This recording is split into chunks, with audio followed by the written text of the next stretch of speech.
खुशबू जैसे तोरे साथ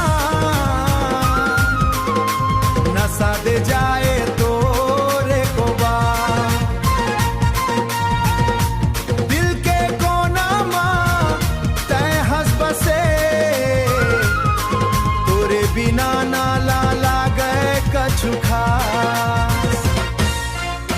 सुबह किरण मां तोर चेहरा दिखाए चाय के कप मां भी तोर फिकर बिकाए।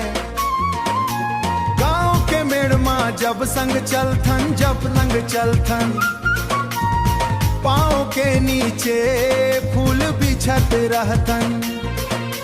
लोग पूछते इतना काबर हंसथस मैं कहता वो मोर दिल मां बसथस।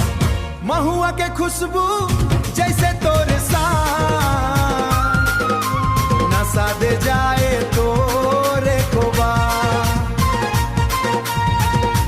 दिल के कोना मां तय हंस बसे तोरे बिना ना ला गए कछु खास।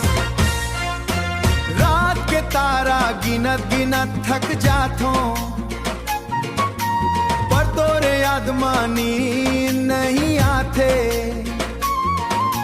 बांसुरी के तनमा तोर नाम सुनाथे तालाब के पानी मां तोर अक्स दिखाते। वादा कर ले आज मोर हाथ थाम संग रहिबो चाहे आए धूप या घाम। महुआ के खुशबू जैसे तोरे साथ नशा दे जाए